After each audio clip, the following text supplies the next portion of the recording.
Good morning, afternoon. It's not evening. Happy Monday, ladies. I am so happy to be here with you today. Wait a minute, let me ask this question. Did you get a chance to spoil yourself this past weekend? I hope that you did. I hope that you maybe took in a movie, maybe went to a spa, took a nice long walk. I hope you maybe put in a facial on your face. I hope you did something for you, because we have to always make sure that we take care of ourselves, that we take time for ourselves, right? So that's so important. So I'm hoping that as you continuously listen to this podcast, that you'll learn to be a little selfish sometimes.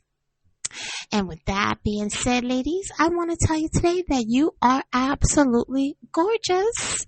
Why do I say that all the time? That you're beautiful and that you're gorgeous? Because not all the time we're being told that, right? And we need to be told that as women. We need to be told, because I think we're phenomenal. I think there's just nothing that we probably cannot do, right? So I think that needs to be said a little bit more often than it is. So when I tell you that, I mean it from my absolute heart. Okay? So put a smile on your face and know that you are gorgeous. So you are listening to the Estrogen Chronicles, Her Plate, Her Power, and I am your host, functional nutritionist, Gail Thorpe, at your service. And what does that all mean? Well, first of all, there's not any condition that a person has that cannot be helped with proper nutrition. A lot of times, nutrition can also even eradicate problems, right? Or for prevention. But definitely, nutrition is key. So when we say her plate, her power, we're taking back the power in the plate. We're taking back our nutrition so that we can be better for ourselves and for our loved ones. Okay? So that's what that means. Now, what does nutrition is, as far as in functional nutrition, what does that mean? Well, functional nutrition is a type of medicine that actually gets to the bottom line of a woman's health, or a man, but in this case, it's for us ladies, right? So we look at everything. We look at your stress levels. We look at your genetics. We look at, what you're eating today, what did you have, a couple of months ago? What are your symptoms and what were your prior symptoms? So many different things that we tend to look at in functional nutrition versus maybe another type of nutritionist. And I love this field of work because it's being a detective. We don't guess, we test.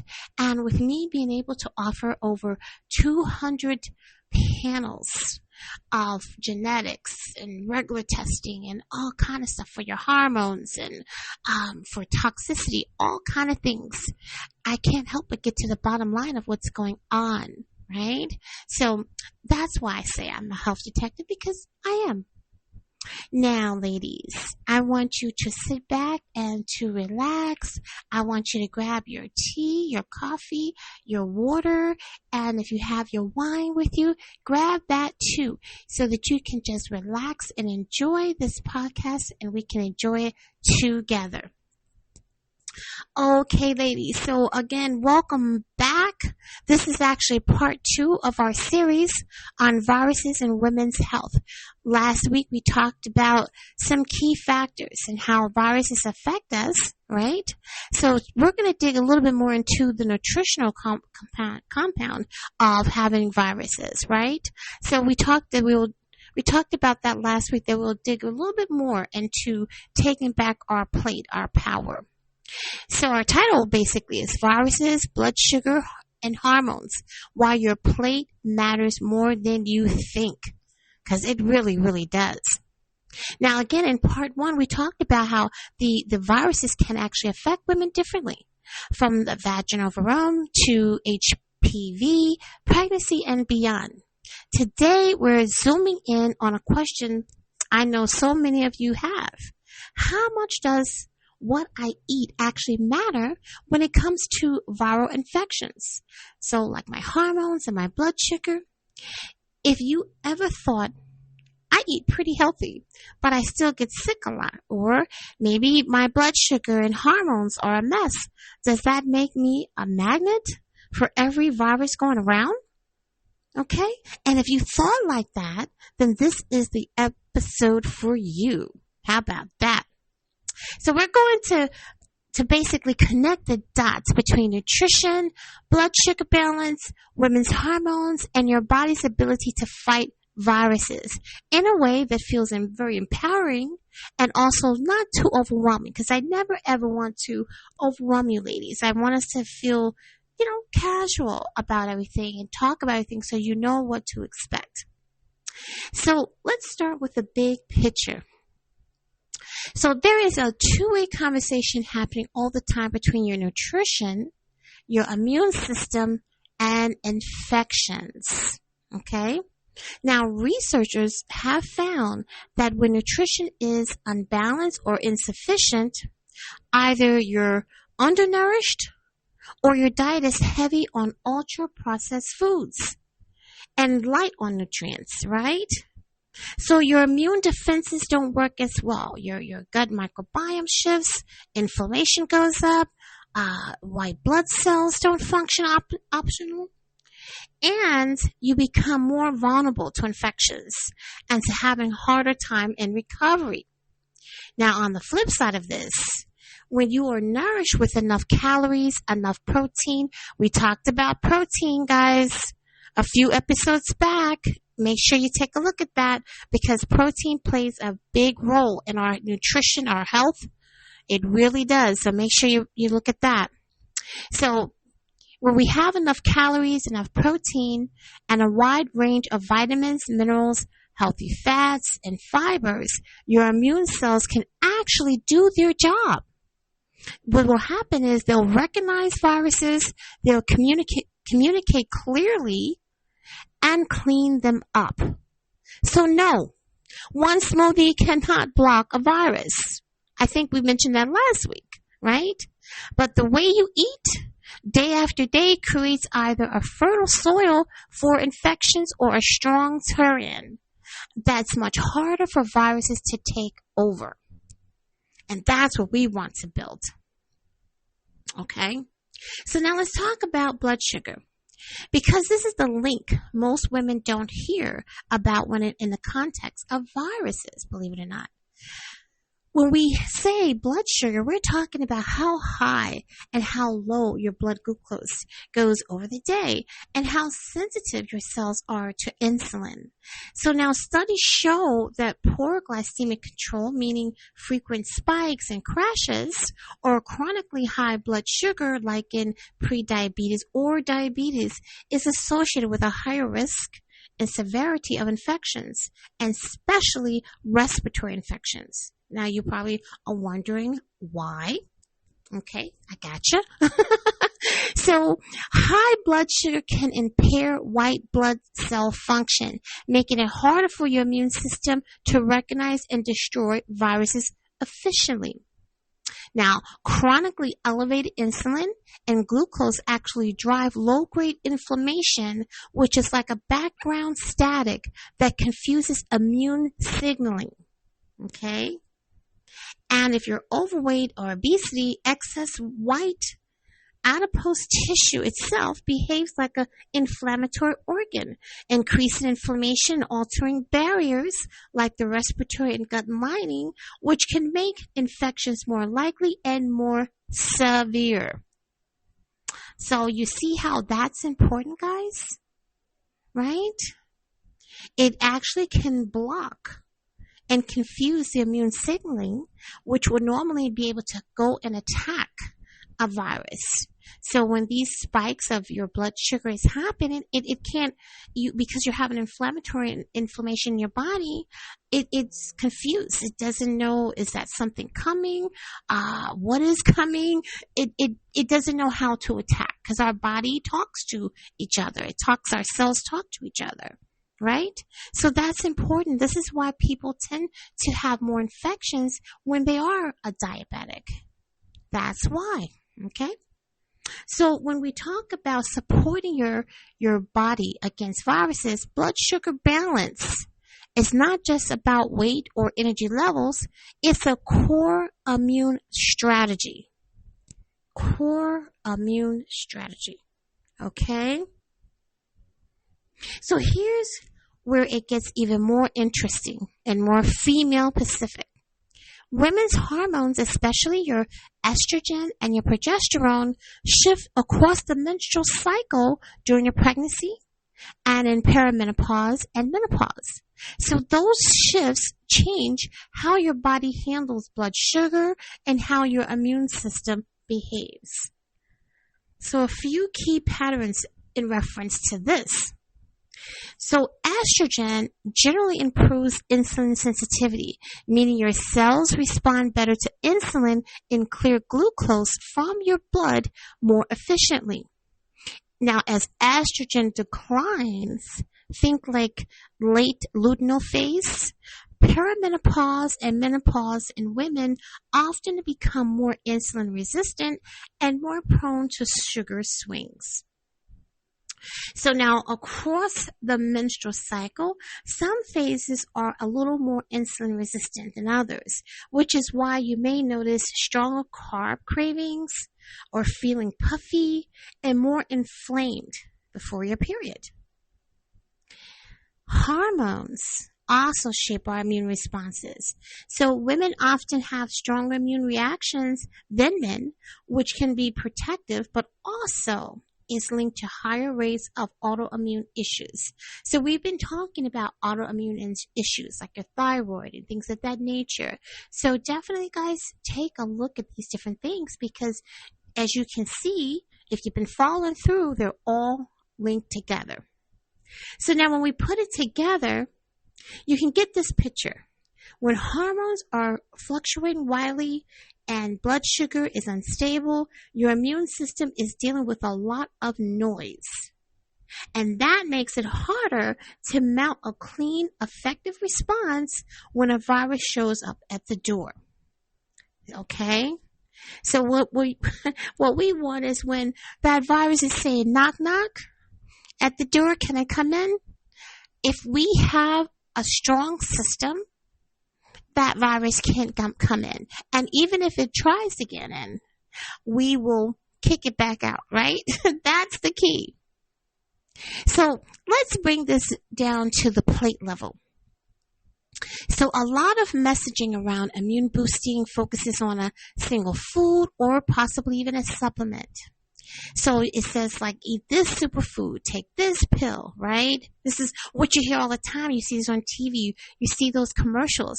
If you just take this pill, you'll be fine. I know you see them because I sure do.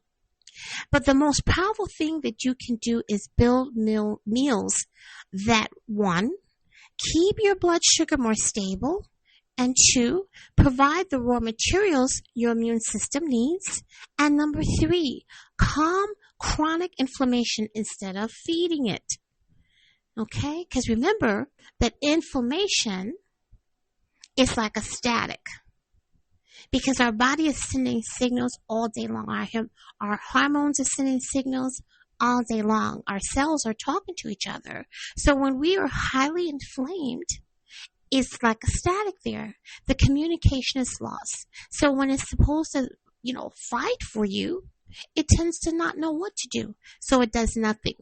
So then that's when the virus tends to win and you become sick. Okay? So keep that in mind. Now, nutrition and immune experts repeatedly highlight balanced whole food patterns that's rich in vegetables, fruits, legumes, whole grains, quality protein, and healthy fats, and low in ultra-processed foods, so excess added sugars and refined flours, okay, as key for supporting immunity. These are the things that support immunity, okay, not the excess sugar or refined flours. Now let's break this down even more. I told you we're going to dig deeper, right? We're going to dig deeper in this particular episode. So a practical formula that shows up in evidence-based menstrual and metabolic nutrition work is this way. So we want to do protein plus color plus smart carbs plus healthy fats on every plate. So with protein, as we talked about a few episodes ago, supports immune cell production and antibodies, amino acids like glutamate, or fuel for your lymphocytes and natural killer cells. Color. We're talking about color as far as non-starchy veggies and some fruits that actually delivers the vitamin C and the A and the E and the folate that we need, and the phytonutrients that helps to regulate oxidative stress and inflammation. And smart carbs. Slow carbs is what we're talking about. Everything has carbs in it, ladies. I just thought I'll tell you that. Everything has carbs, right? But we know that we don't want to have too much carbs because it can convert to sugar. But we have to be careful in making sure we have the smart carbs, the slow ones. So we want to think about beans and lentils and quinoa, oats, root vegetables, and whole fruits. They come with fiber that feeds your gut microbiome and helps prevent big blood sugar spikes. And then healthy fats, especially omega-3 fatty acids from fish and flax and chia, or even walnuts, which actually help resolve inflammation. It helps to support cell membranes, including those of immune cells. Now, the system, I want you to know, of eating those two things at once, it actually helps to steady your blood sugar. It supplies the vitamins, the minerals, and the antioxidants that keep the immune system resilient. All right. So let me just take a little bit of water here. 1 second. See, I told you guys, I don't lie. I have my water with me all the time. My water and my Stanley cup, and no plug to them per se, but it is my best friend.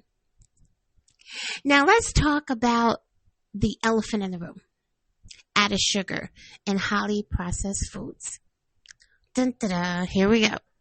So research connects high intake of added sugars and refined carbohydrates with obesity, insulin resistance, and what else? Increased inflammation, all of which weakens the immune system. Now, if you've been listening, what did I say about inflammation in the body?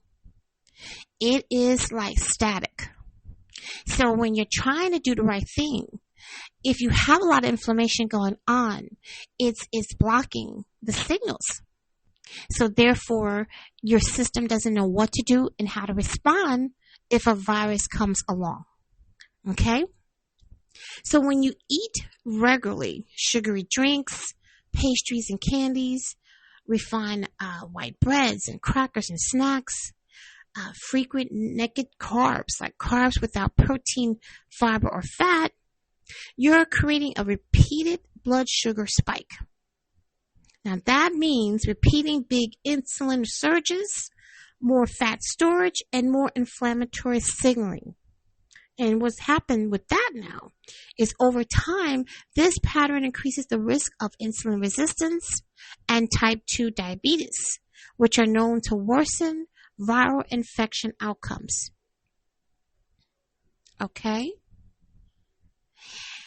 Now, when I tend to work with menstrual issues like PCOS or PMS and endometriosis, okay, I consistently emphasize lowering added sugars and refined flours help to reduce the inflammation and improve hormone metabolism.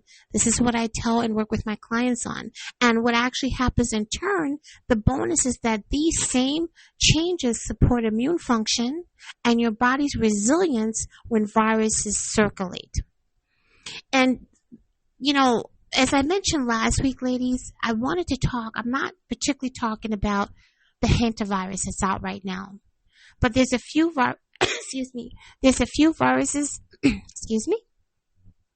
There's a few viruses that are circulating right now, ladies, that we have to pay attention to. And that's why I felt that this was a great topic for us ladies, particularly. What affects us as far as viruses in our bodies, how does it affect our immune system, and what it can do. Again, we process things differently than men. We process stress differently. We process also immune responses differently. Okay? So that's why I felt that this was a great topic right now to kind of cover. So this way you guys can know what you need to do to fortify yourself from these things that are happening out there. Okay? So it's not about never having a dessert again, guys. I want you to know that, because we like to sometimes have a piece of cake, a piece of pie, right? We don't want to restrict ourselves all the time at everything. It's about not letting sugar be the base of your particular food pyramid. Now I want to repeat that again. I am not saying that you cannot have a piece of cake, that you cannot have a piece of pie. That's crazy. You're going to crave those things. It's going to happen. I don't believe in that anyway. Whether it has to do with viruses, immune issues, I don't believe in that a person just totally never has that again, because that's not realistic. Your body automatically can just crave those things at times. But it's about everything in moderation, and it's about not making sugar the top of your food pyramid, your individual food pyramid. And a lot of times people do. They make it like they have to have something sweet every single day. That's on the top of their list, right? So this is what happens when it is on the top of their list. They're making themselves more susceptible to actually allowing viruses to infiltrate their bodies. Right? But having a piece of cake or a piece of pie or a cookie here and there, it's not going to do anything to you. You just have to be responsible. That's what's important. So if you've been around this podcast for a while, you know I love talking about the gut. Because remember, I say that the gut is your second brain. And it's so important for us to get our gut under control. You have no idea, ladies, how important that is. Here's why it matters so much for viral infections and women. Around 70% of your immune system is associated with your gut. 70%. So that's why you hear me talk about gut, and you hear me talk about probiotics and things of that nature, right?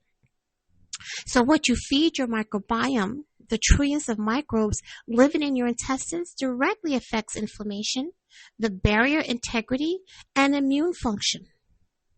Okay?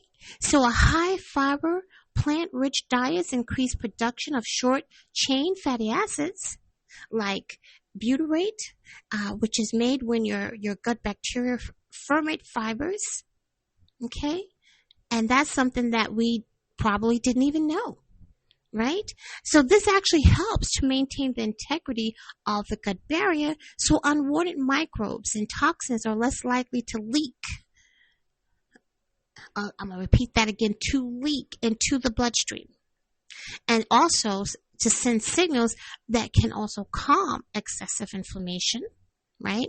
Because remember, just think of inflammation as static, because while your body is trying to send signals to each other and the cells, it's that static in there, which is that inflammation. So we need to make sure to calm excessive inflammation. And we also need to modulate carbohydrates and lipid metabolism, influencing blood sugar control. So basically, on the other hand, a more Western pattern of high fats and proteins from processed foods and that are low in fiber, fruits, and vegetables is associated with chronic immune diseases and increased inflammation. There's so much talk about the food pyramid. And one day we'll get a little bit more into that as well. But the most recent one that's come out, I'm not a fan of, because it does encourage a lot of eating meats. Okay? And I'm not saying you shouldn't have meat. Nothing wrong with that in moderation. But I'm not going to feel that you should have such a huge increase in that, right? So, we'll talk about that another time. So when you add beans beans to your salad, or swap white bread for a whole grain or seed-heavy option, or throw extra veggies into your dinner, you're not just eating healthy, you're literally changing what your immune cells experience and how your body might respond when a virus shows up. And remember, that's the key. Remember I said, knock, knock. Who's at the door? It's me, a virus, right? So if inside your home is, you're fortified, right? The virus won't be able to get into your home, even if it's knocking, because you have barriers preventing the virus to open up the door and just go right in. But if you don't have healthy foods and barriers put up, guess what? That virus says, knock, knock, and I'm coming in to sit right there on your couch and do whatever damage I want to do. So you can look at it like that. Always think of it like, hey, I don't want this virus knocking at my door and coming into my living room doing what it wants to do to me. So you can prevent that from happening by what I'm telling you today. Okay? All right. So let's talk briefly about some micronutrients, for instance. The vitamins and minerals that often fly under the radar but quietly shape how you deal with infections. So researchers highlight that deficiencies or suboptimal intakes of key nutrients can actually increase the risk and severity of viral infections, especially respiratory infections, guys. Okay? And a few big ones for women that we need to consider. And I always talk also at the end of my show. I'm always mentioned to you about the different panels that I can do, from everything from, your regular panels to anything that you need. Toxicity panels. I can do it all. More intensive hormonal panels. But another panel that I really love a lot, okay, is your micronutrient panel. Why? Because it lets us know if we are deficient in vitamins that we need, which also helps to fortify it and actually prevent that virus from coming in the door, in essence, but we're talking about coming into our bodies, right? Okay? So that is important. So some vitamins that we definitely need to consider, vitamin D. Now, low vitamin D is extremely common and has been linked to increased risk of respiratory infections and immune dysregulation. Active vitamin D acts like a hormone. It actually helps to modulate innate and adaptive immunity and helping to prevent excessive inflammatory responses. And I just want you to know, ladies, that a lot of us are, including me, are low in vitamin D. And that is so important for us to make sure we're taking vitamin D supplementation. Now, of course, the best vitamin D is getting it from the sun, of course. But you have to be careful about that too, because too much sun exposure is not good, right? So if we can't be out in the sun all the time, which we shouldn't really all the time without protection, then we want to definitely take a supplement. But how do we know if we are low in vitamin D? You want to get your test, right? Vitamin C and vitamin A, which actually support barrier function like your skin and your mucous membranes, antioxidant defenses, and white blood cell activity. So vitamin C and vitamin A are extremely important, just like vitamin D. And then zinc and selenium, which helps, is actually involved in antiviral defenses. It helps in antioxidant enzymes and proper function of immune cells. So a lot of times you probably have seen vitamin D. They may have zinc as well, part of it, right? Those, and it is probably sold as something to help your body to build up the immune system better. Okay, it's immune support. I know you've seen those type of vitamins, but they work together as basically as partnership to help you and your immune system.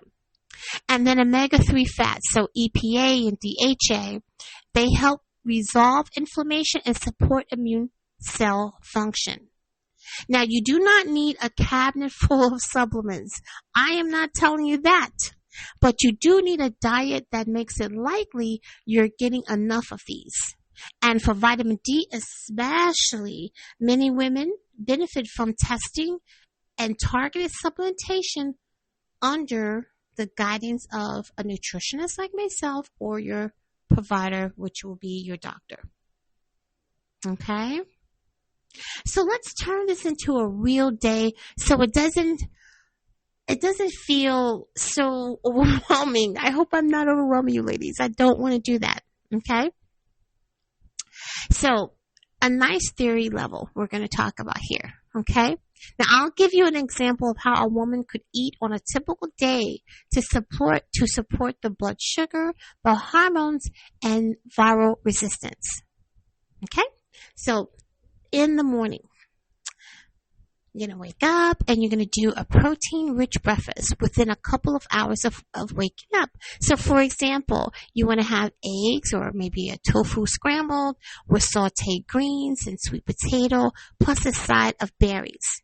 Now, what this does, it actually helps to sturdy the blood sugar. It helps to support cortisol rhythm, which is your stress hormone, and it gives your immune system amino acids and antioxidants right away. So it is so important, ladies, that what you're putting into your stomach, remember your gut is responsible for immune function, right? What you're putting into your system, period, in the morning will start your day correctly. So if you're starting your day with a piece of pie, don't say I didn't tell you so.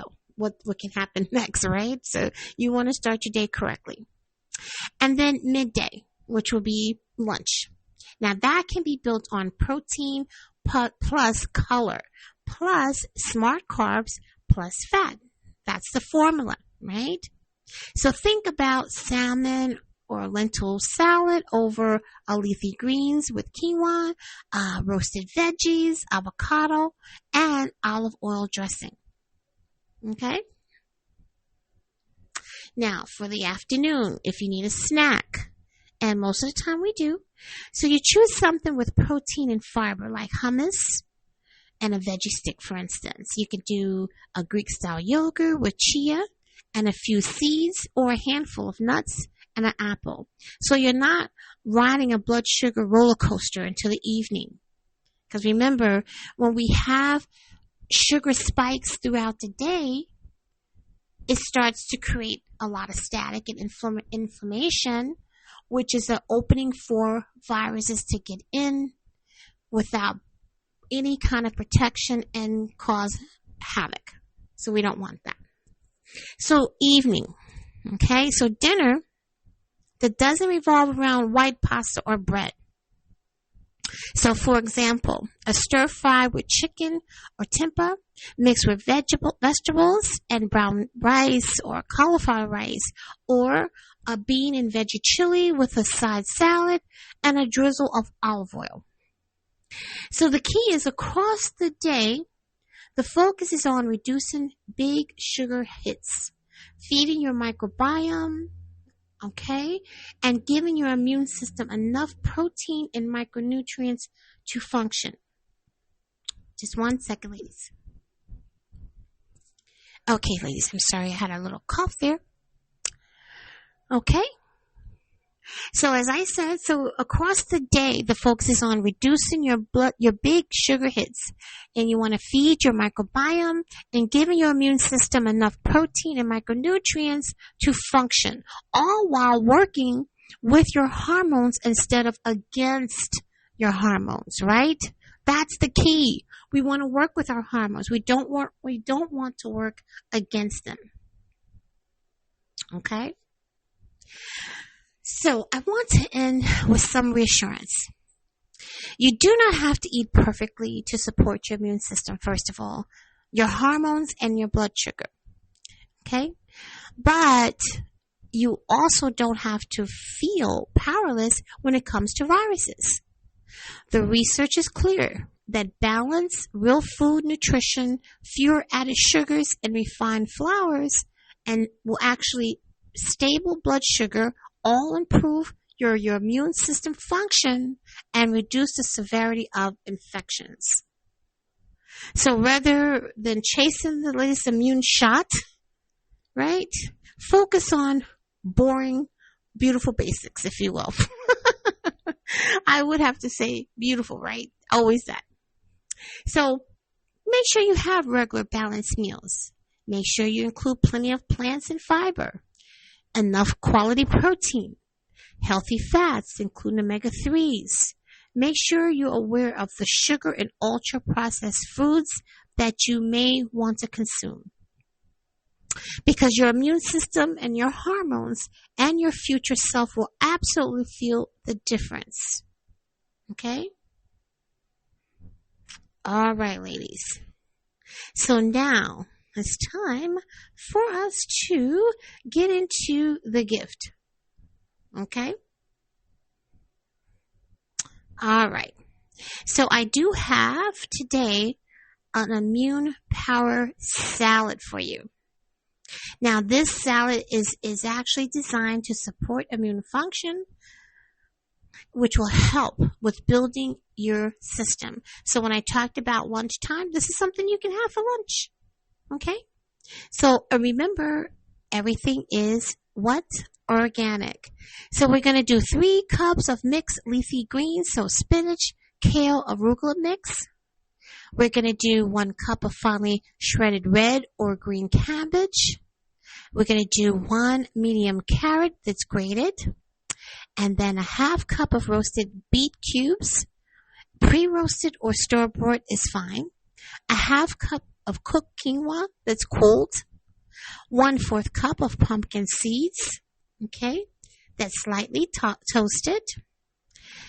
1/4 cup of almonds or walnuts, roughly chopped. A 1/2 grapefruit or orange. Now, segment actually for like a 1/2 cup. But if you're taking medication, especially blood pressure, you want to make sure that your blood pressure pill does not have any type of dysfunction when it comes down to grapefruit, because a lot of times grapefruit and blood pressure medication don't work together. So I just wanted to give you that little quick tip. And then 2 tablespoons of pomegranate, which that is also optional. Okay. Now, this type of salad, combining the leafy greens, the cabbage, the root vegetables, the seeds, the nuts, and the citrus, is similar to immunity salads. It's highlighted for providing the fiber, the antioxidants, the vitamin A, the C, the zinc, and the healthy fats that we talked about. And I didn't leave this out, ladies. How about I have for you a vinaigrette that's also immune supportive? So this will be 3 tablespoons of extra virgin olive oil, 2 tablespoons of fresh lemon juice, or maybe even apple cider vinegar, which is actually good. I love that. 1 teaspoon of raw honey or maple syrup, and 1 small garlic clove finely grated or minced, and a 1/2 teaspoon of fresh grated ginger, and then sea salt and black pepper to taste.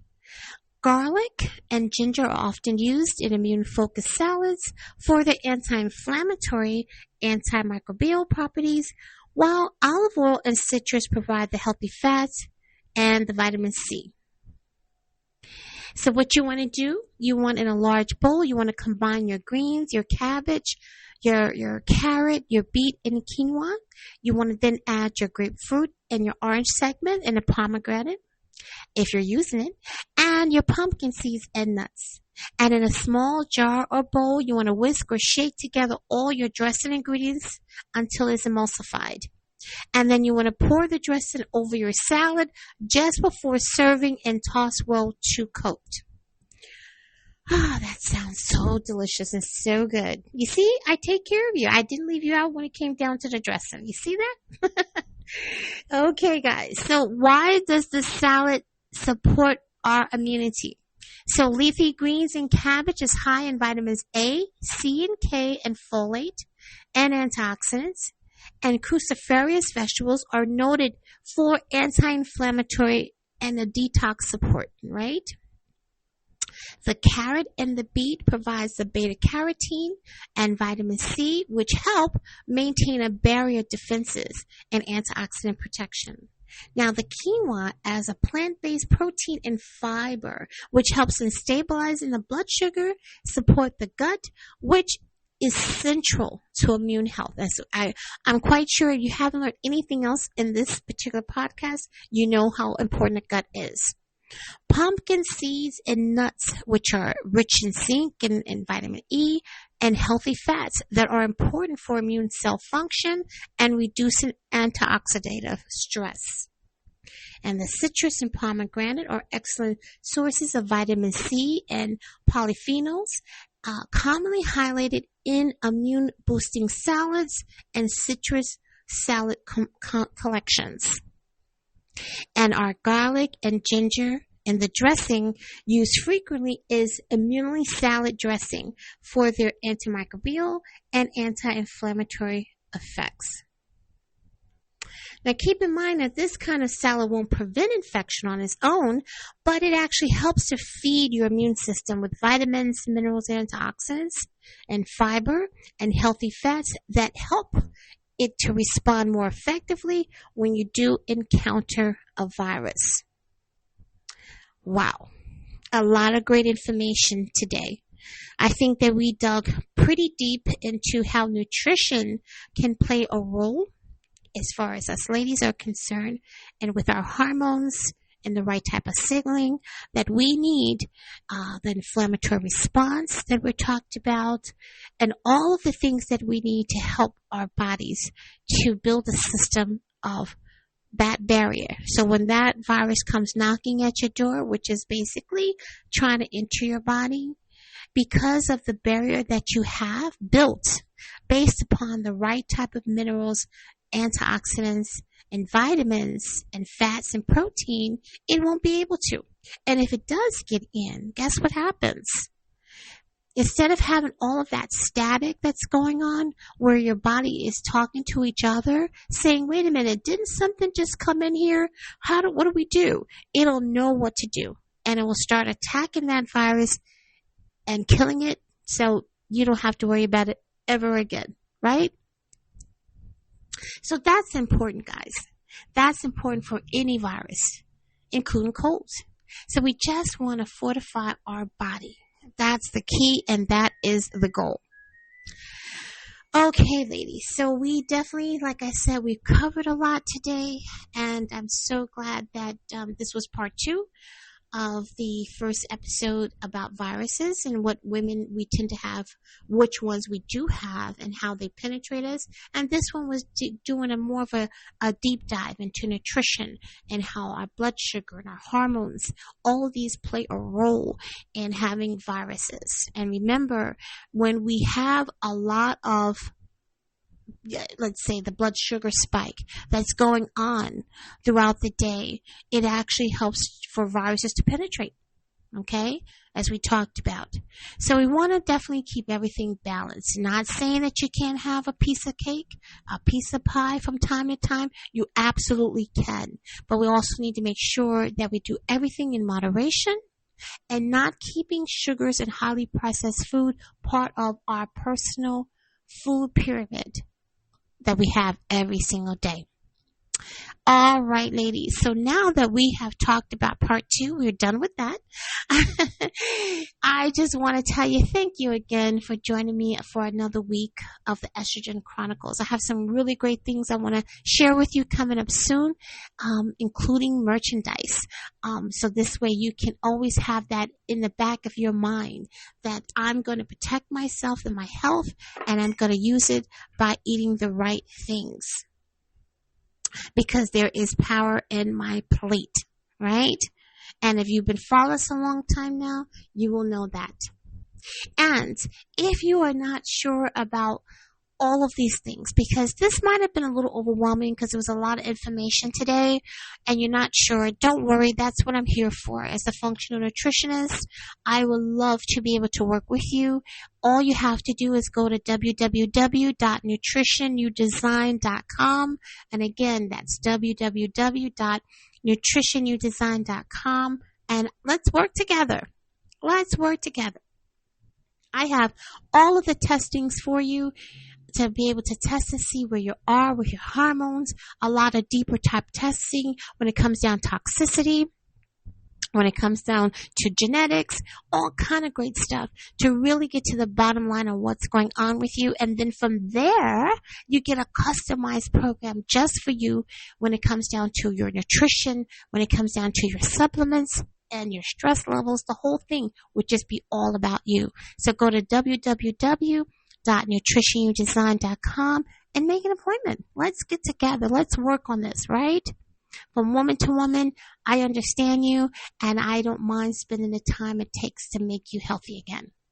And like I always say, ladies, nutrition is not just a focus, but it's a lifestyle, because it really, really, really is, as you can see, right? When it comes down to everything in life, nutrition plays such a huge role. So we don't need to look at it as, let's focus in on this. No. Let's just consider that this is lifestyle nutrition, and this is time for us to have this type of program in our lives all the time, right? Whether there's viruses circulating or not, it doesn't matter. Let's just keep a lifestyle of good, healthy foods and enjoy our foods, because it doesn't mean that we have to deprive ourselves of anything if we have a correct kind of balance. And my other thing is, your health is your wealth, ladies, because it really is. Because again, if you're not healthy, it doesn't matter how much money you have. You could have $1 trillion and it's not going to help you if you're not healthy. So the first key is to get healthy first. Okay? Now, if you are listening to this podcast, I think that you must know by now that it's very informative. I really try to dig deeper into our health and how things apply to us. Now, where else are you going to go where someone's going to break down about viruses and how it applies to women's health in particular, right? So this is the type of thing that I do. I isolate the things so that we can understand how our body responds to these different things and what we need to do to stay healthy. So with that being said, please do me a favor, guys, if you don't mind. Please share out this podcast to all of your friends, your coworkers, your family, everywhere. Okay? Share it, and also like it. And also subscribe, ladies. So this way, whenever I have a new episode, which I try to do as often as possible every Monday, but there are some times that I may not do it on a Monday. It might be another day, but either way, you'll be able to know because you subscribe. So please subscribe, like, and share. Whew. Did I talk too much today? I don't know. Maybe I did, maybe I didn't. I don't know. I'd like to have fun with you guys. So once again, ladies, I hope that you take this all in. If you missed anything, be sure to play it back as many times as you like. Also, if you need to reach out to me about anything, I would love to be able to answer any questions that you may have. But most importantly, let's work together so that we can get to the health that we need as women, right? That's what's important. So with that being said, I hope that you have a great rest of your week, and I look forward to talking and seeing you very soon.